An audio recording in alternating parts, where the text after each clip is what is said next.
Hello दोस्तों, 29 दिसंबर 2024 का यह कहानी है। एक हॉस्पिटल के अंदर एक लड़का और एक लड़की दोनों ही एडमिट थे और दोनों ही बेहोश थे। दोनों होश आने का इंतज़ार किया जा रहा था। न केवल उस हॉस्पिटल में जितने भी काम करने वाले लोग थे वह इंतज़ार कर रहे थे, बल्कि जहां तक उनके बारे में सूचना थी वहां के लोग इंतज़ार कर रहे थे कब उन्हें होश आएगा। इसी बीच में यह खबर सोशल मीडिया पर, अखबारों पर, हर जगह चल रही थी दोस्तों। हर कोई उनके होश आने का इंतज़ार कर रहा था। इसी बीच में एक नर्स उस लड़की से देख देख कर 32 साल का वह लड़का जो बेहोशी की हालत में था, कभी उसका हाथ हिल रहा था तो कभी उसका पैर हिल रहा था, और एकदम डॉक्टर साहब को आवाज़ लगाती है, डॉक्टर साहब जितनी जल्दी हो सके आप जल्दी से आइए, इस लड़के का होश आ रहा है।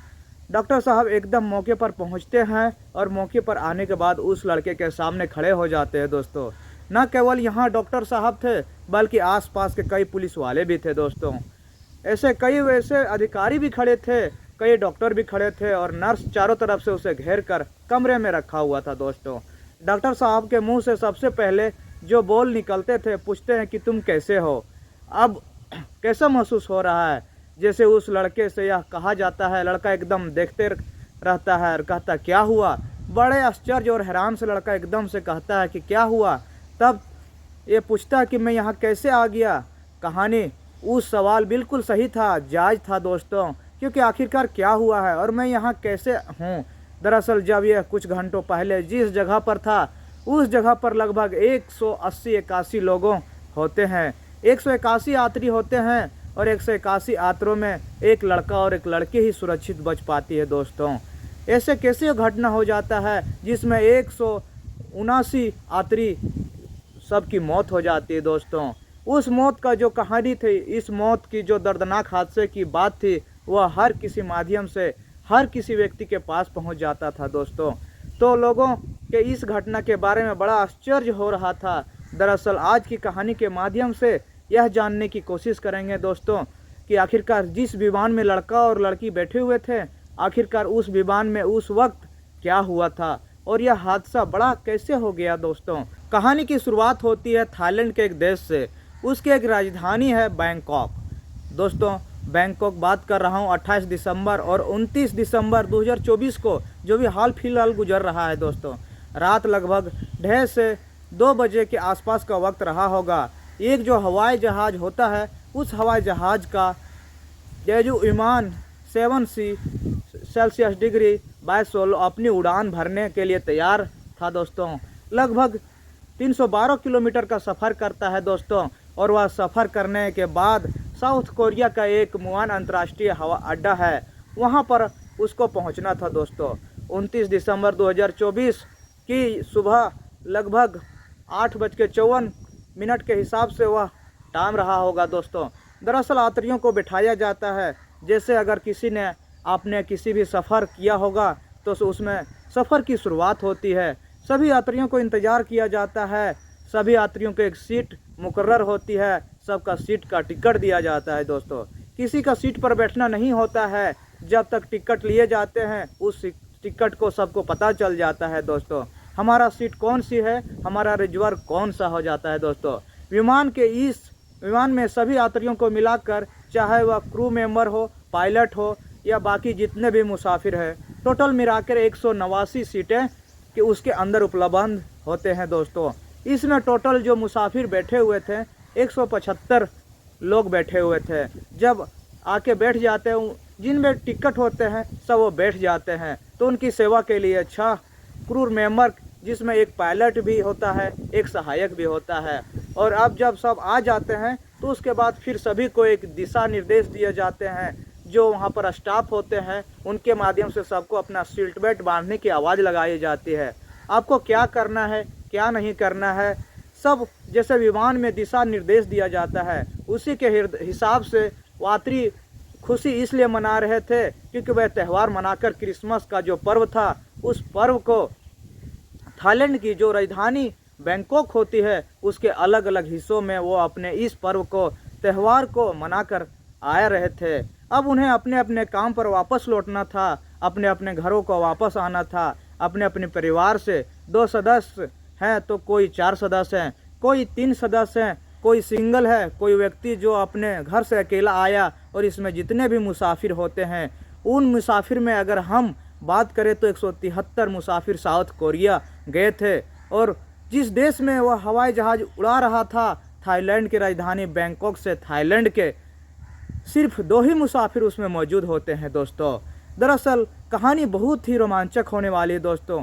लगभग 7 घंटे उससे ज़्यादा का सफ़र होता है। उसके बाद इनमें से यह बताया जाता है कि आपको जो हवाई जहाज़ है यह मुयान अंतर्राष्ट्रीय हवाई अड्डे पर आ जाता है दोस्तों 29 दिसंबर 2024 की सुबह लगभग 8:54 पर उतरेगा।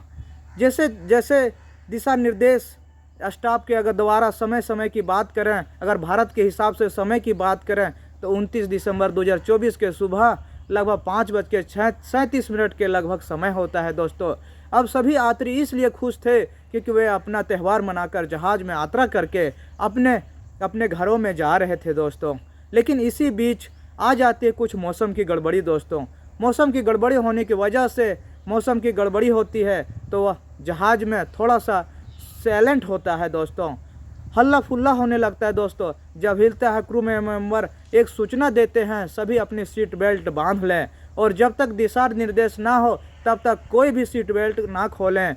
जब यह तो वक्त था पायलट जब लैंडिंग करने की तैयारी कर रहा था तो लैंडिंग गियर जो फंस जाता है दोस्तों। उसको फंसने के पीछे एक वजह बताई जाती है कि पक्षियों का एक जत्था होता है इस हवाई जहाज़ से टकरा जाता है, जिसकी वजह से लैंडिंग गियर में खराबी आ जाती है दोस्तों, कमी आ जाती है जो दोस्तों, जिसको उतारना था 8:54 के आसपास। लेकिन तभी यह सूचना वायरस के माध्यम से जाती है हवाई अड्डे पर कि हमारा जो लैंडिंग गियर है वह पूरी तरह से फंस चुका है दोस्तों, यह खुल नहीं रहा है। तो इसलिए क्या किया जाए, यह दिशा निर्देश वहाँ से लेने की कोशिश कर रहा है। 8:54 पर उस जहाज़ का लैंडिंग करना था, लेकिन उसके बाद फिर वह चक्कर काटना शुरू कर देता है क्योंकि उसका लैंडिंग गियर फंस जाता है। क्योंकि अगर पहिए की नहीं निकलेंगे हवाई जहाज़ के, क्योंकि वो जैसे आप किसी पक्षी को उड़ते हुए देखते होंगे तो पक्षी उड़ेगा तो ही उसके पंख निकलते हैं दोस्तों। अपने पैर होते हैं दोस्तों, पंजे होते हैं दोस्तों, उनको पंजे की साइड के कर लेते हैं दोस्तों। ठीक वैसा ही हवाई जहाज़ की स्थिति होती है। हवाई जहाज़ के अंदर जो भी पहिए होते हैं वह पहिए अंदर जाकर छुप जाते हैं और जब उन्हें उतरना होता है तो वह पहिए पंख से बाहर निकल जाते हैं दोस्तों, तैयार हो जाते हैं। लेकिन जब उसे लैंडिंग गियर जब बाहर नहीं निकल पा रहे थे तो ऐसे में पायलट थोड़ा परेशान हो जाता है। वह हर संभव कोशिश करता है किसी भी तकरीब का लैंडिंग गियर जो खुल जाए, पहिए बाहर निकल जाए और उसके बाद फिर अपना ये काम करे।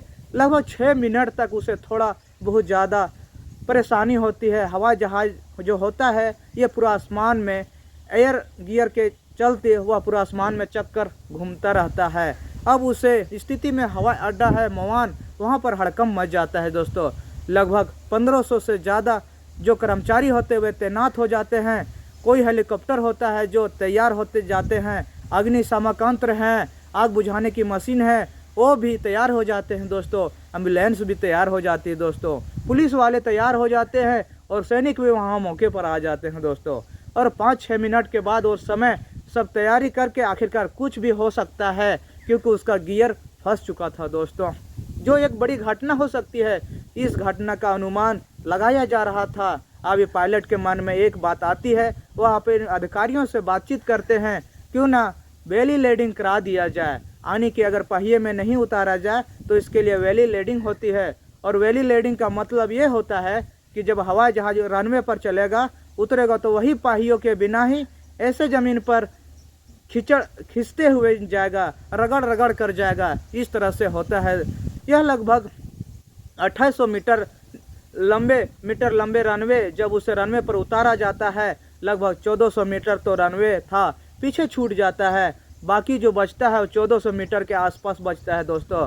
उसकी जो रफ्तार होती है रफ्तार थोड़ी ज़्यादा थी और 1400 मीटर एक हवाई जहाज़ के लिए बहुत ही बड़े कह सकते हैं दोस्तों। छोटा सा एरिया है, जब ब्रेक नहीं लगेंगे तब वह जहाज़ रुकने वाला नहीं होता है दोस्तों। बस गिनती 1 2 3 4 5 सेकंड हुए थे, जितना 5 सेकंड का वक्त लगता है। जैसे ही वह हवाई जहाज़ लगभग 181 क्रू मेंबर सहित मुसाफिर को लेकर ज़मीन पर जब उतरती है, अपने रनवे पर उतरती है, उतरने के बाद उसकी रफ्तार तेज होता है दोस्तों। वह बहुत तेज़ी से चलने लगता है, उसके पीछे से आग उगलने लगती है दोस्तों। ज़मीन के रगड़ाने के बाद वह पीछे से बहुत रगड़न घर्षण महसूस होता है दोस्तों। वह दीवार पर जाता है और दीवार पर जाने के बाद टकरा जाता है दोस्तों। ठीक वैसा ही धमाका होता है जैसे क्या राजस्थान की राजधानी जयपुर में अभी हाल फिलहाल हुआ था, गैस सिलेंडर फटने का, गैस रिसाव फटने का जैसे आवाज़ होता है दोस्तों। आग का गोला बनने के बाद 200 मीटर के दायरे में बहुत बड़ा ब्लास्ट हो जाता है दोस्तों। ठीक वैसा ही था, यहाँ भी एक ब्लास्ट होता है और ब्लास्ट की जो पावर थी, तादाद थी, बहुत ज़्यादा थी। एकदम से आग लगनी शुरू हो जाती है दोस्तों। और जैसे ही आग का गोला आसमान की तरफ उड़ता है, हालांकि पहले से ही वहाँ अधिकारी, अग्निशामक और फौजी वगैरह, एयरपोर्ट के जितने भी कर्मचारी 1570 थे, वे भी तैयार थे। किसी भी परिस्थिति से, किसी भी स्थिति से निपटने के लिए उसमें लगभग 490 अग्निशामक कर्मी होते हैं दोस्तों, 450 पुलिस कर्मी वाले होते हैं दोस्तों, सैनिक होते हैं, साथ हेलीकॉप्टर भी होते हैं, ताकि उससे अगर कोई घायल भी होता है तो उसको समय पर, घायलों को अच्छी से इलाज के लिए उसे बेहतर हॉस्पिटल ले जा सके दोस्तों। तैयार रहेंगे, साथ ही एम्बुलेंस भी वहाँ तैयार थी दोस्तों। फिर आग बुझाने में जितनी भी मशीनरी थी, जितने भी अधिकारी थे, सैनिक थे, अग्निशामक के कर्मचारी थे, लगभग 49 मिनट का समय लग जाता है। और 49 मिनट के इस समय में जो यह हादसा होता है, तो हादसा इतना भयानक होता है कि जैसे जैसे 181 लोगों की संख्या थी, कुछ लोग जल रहे थे, उनकी आग बुझाई जाती है, उनको बाहर निकाला जाता है, चारों तरफ चीख और पुकार की आवाज़ें गूंज जाती है दोस्तों। हाथ भी मर रहे हैं और मरने वाले की संख्या बढ़ती चली जाती है। गिनती करते करते 179 आने की 181 में 2 कम हो जाते हैं दोस्तों। पायलट सहित सहायक सब मर जाते हैं। तो इसमें हवा जहाज की, जिसे पूछा एक लड़का और एक लड़की, एक लड़के हादसे का नाम लू होता है और उस लड़की का नाम वन होता है। ये दोनों ये उस अड्डे पर बेहोशी की हालत में मिलते हैं, और लेकिन इनको इतनी ज़्यादा गंभीर चोटें आई थी और जितने ज़्यादा बाकी लोगों के चोटें आई थी, यह पूंछ में जाकर कुछ ऐसे तरह से जो हवा जज उसमें अपने आगोश में और आग में उन लोग झुलस जाते हैं।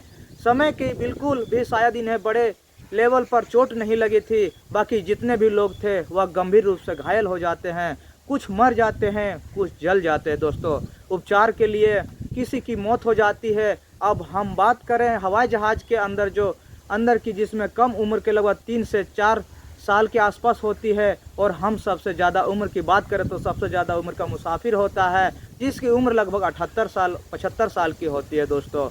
अब 179 मुसाफिरों की मौत होना, यह पूरी दुनिया, पूरा वर्ल्ड के लिए एक बहुत बड़ी बात हो जाती है दोस्तों। यह बताया जाता है कि साउथ कोरिया का सबसे बड़ा विमान हादसे में, पहले इतना बड़ा हादसा, विमान हादसा नहीं होता है दोस्तों। जब बात चलने लगती है तो पता चलता है कि पायलट 2019 से उसको लगभग 5 सालों 7800 घंटे का अनुभव था, और उससे पहले कोई ऐसी हादसा नहीं हुआ था दोस्तों। अब इसके पीछे कोई ठोस वजह तो सामने नहीं आती है, विमान के हादसे आखिरकार मुख्य वजह क्या रही होगी, लेकिन जांच करने वाले अधिकारियों का यह कहना है कि पक्षियों के टकराने से जो इंजन में खराबी आ गई थी, जिसकी वजह से लैंडिंग गियर एरोप्लेन का चक्का जाम हो जाता है दोस्तों। और उससे आने की पायलट ने समझदारी से काम लेने की कोशिश की। उसने सोचा कि बाकी समय भी बच जाए, खुद भी बच जाए, लेकिन उसकी जो होशियारी थी वह काम नहीं आई और वह हादसा होता है दोस्तों। उस हादसे की गूंज पूरी दुनिया में फैल जाती है। जो इस कंपनी यानी कि जेजू एयर जो सीईओ होता है, किम यू बे उसका नाम होता है दोस्तों, वह प्रेस कॉन्फ्रेंस को बुलाते हैं और प्रेस कॉन्फ्रेंस के बाद पूरी दुनिया के सामने इस पूरी घटना की जिम्मेवारी लेते हैं। कहते हैं कि यह घटना जो हुई है इसकी जिम्मेवारी हम सीधे लेते हैं, और हम उन सभी लोगों से जो भी इसमें लोग बैठे हुए थे और मारे गए हैं, उनके परिवार को लोग, उनके रिश्तेदारों को, जो भी इनमें से प्रत्यक्ष रूप से जुड़े हैं, उन लोगों जो अपने से पहले वहाँ पर मौजूद हैं, उन लोगों को मैं अपने स्तर से मुआवजा भी दिया करूँगा दोस्तों। जो लोग भी हमारे इस जो एयर में बैठे हुए हैं, एयर कंडीशन यात्रा कर रहे हैं, उन सभी से माफ़ी मांगते हैं और झुककर उनके सामने खड़े होते हैं तो उनके आंखों में आंसू आ जाते हैं दोस्तों। और आएंगे क्यों नहीं, इतने बड़े हादसे का शिकार जो उनके एयर कंडीशनर से हो जाते हैं दोस्तों, भुनाई पूरा महसूस कर रही है। और यह अखबार, टेलीविज़न, न्यूज़ चैनल माध्यम से दुनिया के सामने न्यूज़ पहुंचती है तो वाकई जिसने भी सुनी सभी की तकलीफ़ हो रही थी। अब सोचने वाली मजबूर हो जाते हैं, आखिर इतनी बड़ी राष्ट्रपति होते हुए भी इतने बड़े हादसा कैसे हो जाते हैं दोस्तों। इस हादसे का असली वजह उसका पक्षियों से टकराना है दोस्तों। ये कहानी आप लोगों को कैसी लगी दोस्तों? जितने भी लोग मरे हैं उनके बारे में आप क्या कहना चाहते हैं दोस्तों? उनके आत्मा को शांति के लिए क्या कहना चाहते हैं दोस्तों? कमेंट करके ज़रूर बताइएगा। फिर मिलते हैं अगले वीडियो में, तब तक के लिए नमस्कार।